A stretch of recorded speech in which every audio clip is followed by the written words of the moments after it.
Ya yo, ni Jobi tena. Ya hapa tumekuja kutembelea kaka yetu. Ya na nipo naye hapa sasa, yeye ndo ataweza kujitambulisha zaidi. Ya na zaidi ili tumfahamu zaidi. Ya, kwa majina naitwa Kiza Alexis Okiso. Je, unajishughulisha na nini labda? Ya, kwa sasa hivi najishughulisha na mambo ya mpira kwa sasa hivi na tuna kazi tu hapa na pale. Je, kama mpira kama kiaje, yani tunataka tufafanulie zaidi ya kufuatana na una changamoto gani za mpira? Ya, changamoto hazikosi kwenye maisha ya mwanadamu, hukosi changamoto.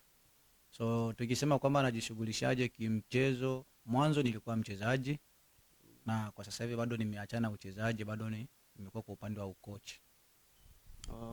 Na kufuatana na uchezaji, mm, ulianza ulianza lini au mwaka gani kucheza na mpaka ulivyoisha uliisha mwaka gani? Sawa, kiuchezaji nilianza 2003 ile, Tatu. ningali mdogo sana ya mpaka leo 2026, lakini katika kucheza uwanjani niliacha kama 2025 miezi ya mwishoni mwishoni huko. So na wewe ni kocha wa timu gani labda?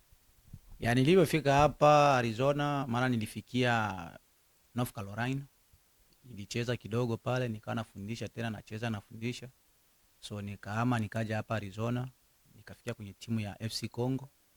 Nilicheza kuanzia 2021 mpaka 2025. Hapa 2026 nikaanza kuchukua ukocha kwenye timu ya FC Virunga. Na hiyo timu ya X Virunga ina muda gani mpaka sasa? Timu ya FC Virunga bado haijakuwa na muda, ikiwa zaidi sana ni mwezi mmoja. Ya, ni mwezi mmoja, maana bado ni mpya. Ya, Na mshacheza mechi ngapi toka nani timu inaanza? bado tungali tunacheza mechi moja, na hivi ndio tunatarajia Jumamosi ijayo ndo tutakuwa na game nyingine. Na hiyo mechi moja labda unaweza ukanielekeza matokeo yenu ilikuwaje? Ya, mechi moja hiyo ambayo tulicheza, Mungu alisaidia sana, tulishinda 2-1. Ya. Oh, kama tunavyotuona hapa, mechi yao ya kwanza wameshinda goli moja. Nipe. Nipe tu.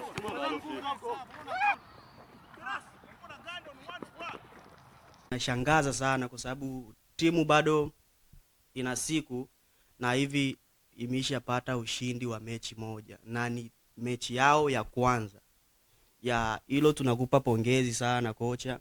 Ya, asante sana, asante, ila pongezi sio kwangu mimi peke yangu, bali pongezi ni pamoja na wachezaji, maana kocha, huwezi kuwa kocha bila wachezaji, ila wachezaji wanaweza kawepo bila kocha. So wakupewa pongezi nao ni mashabiki nao na watu ambao wanatutazama kwenda kutusaidia sapoti, kutupa sapoti, vitu kama hivyo, pamoja na washauri wa hapa na pale. Ya, hao ndio wakupewa pongezi zaidi sana. Ya sema ya ni jambo la kushukuru Mungu kwa sababu mechi ya kwanza na kupata ushindi sio kitu kidogo. Ya sasa ningependa kujua ya unakutana na changamoto gani kwenye kuelekeza watu jinsi ya kucheza mpira na kujua zaidi. Ya, asante sana, umeuliza swali nzuri sana kuhusiana na changamoto za kwenye uwanja, aidha za uwanjani. Unajua wachezaji wote sio wamoja, maana kila mtu ana hali yake, kila mtu ana hali yake. Huyo unaweza kumwelekeza hichi. Changamoto zilizopo ni pale unapokuwa unaelekeza mtu hichi, unakuta yeye anaenda tofauti na ambavyo wewe umependa. Sasa hapo hivyo unaona kama vile kichwa kinachemka, unashindwa la kufanya, lakini unakuta unajizuia hivyo hivyo, kwa sababu shaitwa mwalimu, ni lazima uvumilie. Ya, na changamoto zingine unakuta unaenda kucheza kwanza na timu ambayo hujaona kwamba mchezo wake ukoje. Hapo inakupa changamoto kubwa zaidi sana. Lazima uanze kupangua venye ulikuwa umepangilia ili upate mafanikio. Hizo ndio changamoto ambazo mtu anakutana nazo. Vipi na kuhusiana na maisha ya hapa nyumbani, kwa sababu nilivyoona hapa ya naona kuna utulivu, kuna ukimya sana, so ningependa kujua zaidi sana. Je, umeoa labda? Ya mimi nishawahi kuoa, sio kwamba nimeoa, nishawahi kuoa. Yeah. Oh, Lakini kwa sasa hivi sina mke, yupo kwao, ila na watoto wawili. kulitokeaga changamoto gani ile ikatuma mpaka nyi wawili Hizo hiyo ni siri yangu tu hiyo ya kifamilia. Yeah, oh, yeah. je Siku nyingine hivi tunaweza tukaliongelea tu, lakini sio kwa leo. je hivi una mpango wa kuoa tena? Yeah, lazima mtaoa. Lazima nimtaoa kwa sababu mwanaume yote yule ambaye amekamilika 100% lazima aoe. Oh. Na unashauria vijana aje wale ambao wapo kwenye ndoa na ndoa yao inataka kuwa ya fujo fujo sana, unaweza ukawashauriaje? Unaweza kuambiaje? Asante sana. Lazima niwashaurie vijana ambao bado hawajaoa na ambao wanatarajia kuoa na ambao wameoa, ni kwamba unajua ndoa ina mambo mengi sana. Ndoa inaomba uvumilivu. Mwanamke anaweza kuwa mvumilivu, mwanaume asiwe mvumilivu. Mwanaume anaweza kuwa mvumilivu, mwanamke asiwe mvumilivu. Kwa hiyo unapokuwa umeoa, umekubali kujitwika mzigo lawama zote zile. Unapokubali kuolewa, kubali lawama zote zile, mama mkwe, mawifi na wengine na mashemeji, pande zote mbili hivi unatakiwa kila mtu. Na unapokuwa umeolewa au umeoa, jaribu kumsikiliza mke wako anasemaje, jaribu kumsikiliza mume wako anasemaje. Maana kama mwanamke umeolewa, lazima yule mume wako yule ndo amekuwa kama baba yako, ndo amekuwa kama mama yako. Fuata kila ambacho anachokushauria ili maisha mengine yaende. Asante. Ya najua, so wote wanaotutazama na kutuangalia leo, ya ni Jobi tena. Ya nipo hapa, niko na kocha wa Virunga, ya kama alivyojielekeza hapa, kama alivyotuelezea. So na nimefurahi sana kukutana naye, na najua kuna kitu aliwaachia hapa kama ushauri kwa watu ambao wameoa na ambao hawajaoa.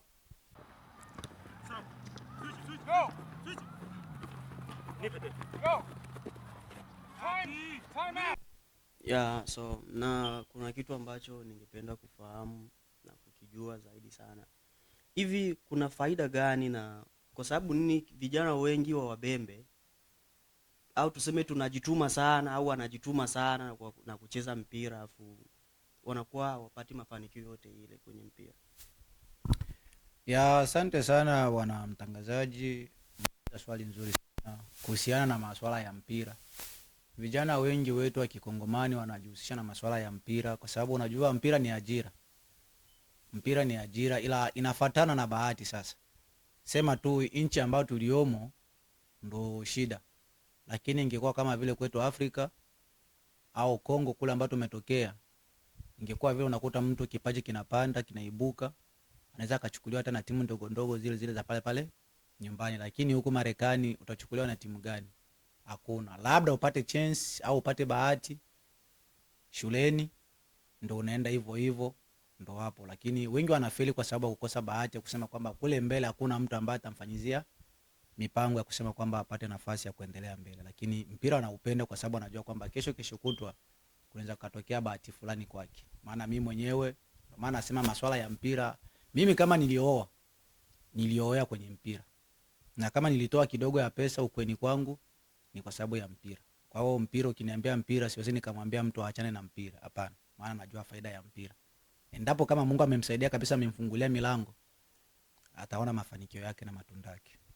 Hapo nasikia kuna sema ulioaga kwenye mpira. Yaani unaweza kutupa story hata kwa ufupi ilikuwaje? Mimi nilisema kwamba nilioa kwenye timu kwa sababu ndo nilikuwa nachezea. Na kwa nilipokuwa nachezea na ndo nilioa huko hivyo. Ya maana mwanamke ambaye nilimuoa alikuwa mshabiki wa timu yetu kule Afrika. Timu moja ilikuwa inaitwa Feba. Oh, yeah. So sasa na kuna ingine kauli hapo umesema kama ya ambao tuseme na ambao wanachezea mpira mashuleni ndo nao ambao ndo wanaweza kupata mabahati za kwenda sana au za kwenda mbele. Ya wale ambao wanachezea shuleni hususan huko sijui mnaita college, anaweza akapata hiyo scholarship akaenda state nyingine huko hivyo akaendelea na mambo yake ya mpira. Ndo mwanzo wa njia. Kama kuna dogo mmoja hapa alikuwa anaitwa Martini, alikuwa anacheza kwa FC Congo, lakini alikuwa anacheza college, na baada ya kucheza college pasi yake amepata njia hapo hapo mpaka sasa hivi dogo amesajiliwa hapo Texas, sijui kama ni Texas hapo, kwa sababu ameanzia wapi? FC Congo. Shuleni wakamuona nafaa, akachukuliwa pale tu. Sasa vipi na kuhusiana na kama sasa wale ambao hawajasoma na wamefika hapa Marekani na wakaanza kucheza mpira na hawakusoma kabisa, au itakuwaje na inawezeka waje? Na ndio maana nilisema kwamba inafuatana sasa na bahati nayo, maana unaweza kuwa unakuwa na vitu vizuri sana lakini ukakuta bahati kama imekukosa, hauwezi kufanya chochote bila bahati. Kwa hiyo bahati ndio kitu muhimu zaidi sana kwenye mwili wa mtu, aidha kwenye maisha ya mtu. Yeah.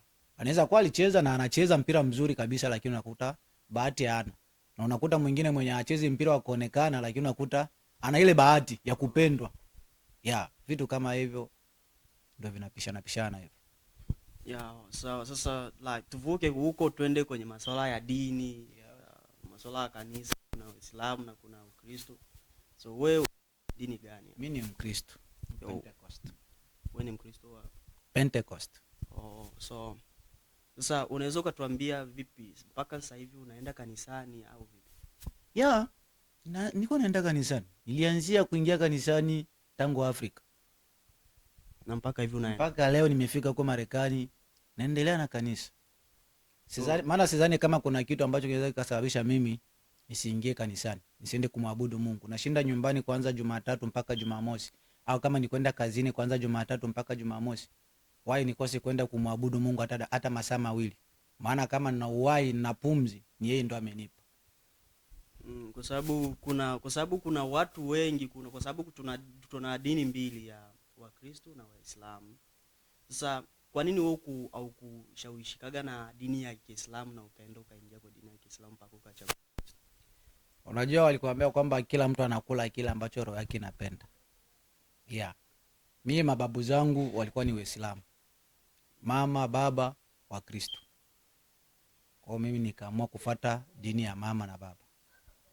Kwa hiyo we Ukristo ndo unaona ni dini sahihi sana kwako? Amna, sio kwamba Ukristo ndo dini sahihi sana kwangu, hapana. Bali ile ndo nilifuata dini ya baba na mama. Hata kama ningekuwa Muislamu nayo ningeona ile ni dini sahihi kwangu. Kwa sababu kila mtu, Waislamu nao wanaona ile ndo dini yao sahihi kwao. Waromani nao wanaona ile ndo dini yao sahihi kwao. Kwa hiyo kila mtu anaona kile ambacho iko nacho ndo kiko sahihi kwake. Yeah. Sawa. Sasa naweza nikauliza tena swali lingine, na tuseme tutoke huko twende kwa masuala ya ukocha, na najua wewe ni mtu ambaye umepitia timu nyingi na mpira wako umeanza mbali sana. So hivi ushagawahi kupata, tuseme ako hapa Marekani na mpaka hivi ushapata faida au ushagawahi kupata faida gani kwenye ukocha, labda ya kiuwezo wa fedha nini? Kwa hapa Marekani niwe mkweli, faida ambayo nishaipata nitumikia timu yangu ya FC Congo, tukachukua makombe kama 4 hivi kama sijakosea. Ya, kwa hiyo ndio faida yangu ya kwanza kwenye timu. Na faida ya pili ni ile mtu unaweza kupata faida kusema kwamba umepata chance ya kwenda nje kuchezea timu fulani kule, ukapata kidogo ukaleta nyumbani, ukala na familia, lakini sikubahatika kupata hiyo chance ya kutoka nje. Ya, lakini kwenye FC Congo bahati tuliipata kuchukua makombe, tukapanda daraja, tukacheza UPCL, tukachukua kombe, tukaingia mpaka Prima tukatolewa kwenye nusu finali. Ndo baada ya hapo sikurudi tena kucheza, ndo nikakaa kidogo, nikaanza kunoa madogo wa Black Stars, nikaendelea nao kidogo. Baada ya hapo nikapata mwaliko kwenye timu ya FC Virunga, nikasema okay, haina shida, ngoja niwasaidie. Maana sifa ya mtu ni kile ambacho wewe unaposaidia mtu mwingine afaidike kupitia wewe, ili ndo siku moja atakukumbuka kwamba eti hata kama hatakupa chochote, lakini ili kusema kwamba kwa sasa hivi kama niko hapa ni kwa sababu ya mtu fulani. Wai sasa mimi nijivune na kitu ambacho niko nacho na wengine wanakihitaji.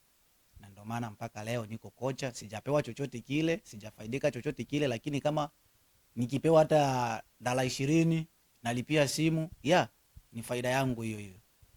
Maana ni timu bado ingali mpya, haijakuwa na muda. Yaani kwa hiyo we ulichukuliwa au uliitwa ukatoka kwa ile Virunga akakuleta kwenye kwa hiyo Virunga? Amna, kwa Black Stars nilikuwa na coach, na baada ya hapo nikaona kama vile kunataka kuja kasintofahamu, ikabidi nipumzike kwanza. Ya sasa baada ya kukaa nyumbani nikapata huo mwaliko wa watu wa FC Virunga, wakaniomba bwana, tuna mazungumzo na wewe. Nikauliza mazungumzo gani? Kaniambia 1 2 3 tunahitaji msaada wako. Nikasema poa, haina shida. Na mimi nikamwambia kwamba nendeni kwenye timu yangu ya FC Congo, mkiongea nao vizuri basi tunaanza kazi na nyinyi. Ndo wakaenda wakaongea na watu wa FC Congo, mpaka leo ndo nipo kwenye timu ya Virunga. Sema ni sawa. Na unaweza ukawaambiaje watu ambao labda wanataka kuja kujiunga na wana ule uoga wa kufika kuja kujiunga na timu ya Virunga? Asante sana, swali nzuri sana. Timu kama timu haiko ya mtu mmoja. Timu au mpira ni sehemu ya amani, inakutanisha makabila tofauti tofauti. Sawa, na yeyote yule ambaye anajisikia kuja kujiunga kwenye timu ya FC Virunga, mlango uko wazi, hamna cha kulipia. Malipo ni mguu wake tu na juhudi yake basi. Kwa hiyo labda unajua kuna labda wengine wanaweza kuwa wambali sana, kwa sababu hapa kuna sehemu tu za mbalimbali na bila gari mtu hawezi kufika. Je, kama mtu anatamani sana kuja kujiunga na hana gari, labda wewe unaweza kusemaje? Ya cha msingi kwanza, anaweza katoa taarifa, anaweza kumtafuta hata mchezaji mmoja ambaye yuko karibu naye, aidha ni rafiki yake, anaweza kumpigia simu, bwana mimi nilikuwa nahitaji nipate usafiri wa kwenda kwenye mazoezi kwenye timu ya FC Virunga. Alafu yule mwenzake anaweza katufikisha hiyo taarifa sisi viongozi au makocha, na sisi kwa sababu kuna gari yetu ambayo iko kwa sababu ya kusaidia usafiri wa wachezaji ambao hana usafiri. Anaona kama timu ni vile imejipata, yani na gari mnayo ya watu ambao hawana usafiri au gari yetu, ila tunaweza tukasema ni ya kwetu kwa sababu iko pale kwa sababu wachezaji wa FC Virunga, lakini ni ya mtu ambaye amejitolea, msamaria mwema ambaye ametoa kusema kwamba bana, hii gari yangu itakuwa hapa kwa mchezaji yoyote yule atakayehitaji usafiri, basi ananipigia simu, aidha anaandika kwenye kundi mapema, naenda kumchukua. Sema mpaka hivi hiyo timu, na tuseme toka imeanza na hivi ina miezi kama mingapi au ina miaka mingapi? Kama gisi nilivyosema, timu imeanza hapa mwezi wa 12, imeanza hapa mwezi wa 12, lakini official yake kabisa huu mwezi wa kwanza ndo mechi yake ya kwanza. Yani ndo tunaweza tukasema sasa hapo ndo timu imefunguliwa sasa, kwa sababu tulikuwa tumeandaa tarehe 25 za mwezi wa tarehe 24 za mwezi wa kwanza ndo tulikuwa tumeandaa kufanya uzinduzi, lakini ilikutana na changamoto ya msiba. Kuna siri yetu hapa Arizona inaitwa Tucson, kulifariki mtoto. Sasa hiyo mazishi ya huyo mtoto ilifanyika tarehe 24, ikabidi sisi tuahirisha tuweze tukafanya uzinduzi na wakati kuna msiba. Amna, yule ni mkongomani mwenzetu na timu yenyewe ya Virunga ni ya wakongomani, ndio maana tukaona kwamba hatuwezi tukafanya mambo kama hayo, ndio tukaahirisha kufanya uzinduzi, lakini timu Jumapili tukaingia uwanjani. Hivi labda kuna watu wengi wanaweza wakajiuliza kitu sana, au hata mimi naweza nikajiuliza kitu sana. Sawa, naweza nikajiuliza hivi, kwa nini Wabembe wana umoja sana? Kama yani kwa nini Wabembe wana umoja sana? Ya hiyo ya kusema kwamba kwa nini Wabembe wana umoja, hiyo ni tamaduni ya tangu enzi na enzi za mababu zetu, sio kwamba imeanza leo. Ya ukiniuliza kwa nini Wabembe wana umoja, yani hiyo ni tamaduni ya tangu zamani sana. Yeah. Na kwa nini, na kipi ambacho kilifanya nyinyi mkaacha kufanya sherehe yenu? Kwa sababu unajua hiyo state kidogo iko aina karibu na hapa na Phoenix, kidogo ina umbali. So, kwa nini mliachaga kunani hapa mpaka mkaona mwende kule na niko? Tulitaka kufanya kudumisha utamaduni wetu. Ya, tulifanya kama vile desturi, mila na desturi ya sisi Wabembe, Wakongomani tunavyofanya. Ya, na ndio maana tuliahirisha hivyo. kwa sababu tuliona yule ni Mkongomani, amefiwa ni Mkongomani, aliyefariki ni Mkongomani. Ndio maana tukaona kwamba tuahirishe, mtu ndo ana thamani kuliko kila kitu hapa chini ya juu. Yeah. Naona kabisa kwa timu, naona timu kabisa inaendelea sana. Naona yani timu yenu ina vitu vingi ambavyo kwa zingine timu hatujawahi kuona, na ina vitu sana vya kipekee vyenu ambavyo hatujawahi kuona zingine timu zinafanya hivyo vitu. Hivi unaweza ukatuambiaje hapo? Ya, mimi siwezi nikacheka timu zingine ambazo hazifanye hivyo, maana kila watu wana sheria zao, na wala sio kusema kwamba mimi kwa kuwa nimeanzana na ile timu kwamba ndo nijikute mimi niko juu sana. Hapana, ila bado tunaomba wazee ambao watakaotusikia na watakaosikia maongezi haya ya kwetu ambayo tunaongea kwa siku ya leo, ni kwamba tunawaomba yeyote mzee yule ambaye atajisikia kwamba eti ngoja niende nikasaidiana wale watoto kwa ushauri nini 1 2 3, karibu. Ya, karibu sana. Na sio kwamba timu yetu haijajiongoza sana au ishajipata sana, hapana, bado tungali tunahitaji msaada zaidi na zaidi. Bado tuko changa zaidi sana. Yeah. Naweza nikasema nafurahi sana kuongea na wewe na kupiga mastori kidogo kidogo hivi na kufahamu vingi, na najua na watazamaji wetu pale watazidi kujifunza na watajifunza vitu vingi sana kupitia wewe hapa. Na nashukuru sana kwa kunipa muda wako wa kuongea na wewe leo. Okay, na mimi niseme asante sana kwa ujio wenu, maana ni kitu sikutarajia kama mtakuja, lakini waliwaambia kwamba itika wito kataa neno, lakini ndo maana nikaamua niitike wito. Licha kwamba mnistukiza, mkunipa taarifa kwamba tunakujia huku, tuna ugeni wako, lakini kaamua kuwakaribisha tu. Na siku nyingine mtakapopata nafasi, karibuni. Hata kama mtapata nafasi kufika hata kule uwanjani kwetu kwenye tunafanya mazoezi, karibuni tu. Maana pale mazoezi ni kwetu tunaanza mazoezi Jumatatu mpaka Ijumaa. Kwanza saa 10:30. Yeah. Saa 10:30 mpaka saa 1 kwenda saa 2. Kwa sababu kuna siku tunawakana mataa. Yeah. Kama ni siku gani ambazo mnakuwa na mataa na siku ambazo mnakuwa? Ya, siku za mataa pale yalikuwa Jumanne ambayo ni siku ya pili na Alhamisi ambayo ni siku ya 4. Kwa hivyo yani kama itakuwa ni hizo siku hivyo fika pale na kuwatembelea itakuwa ni vizuri.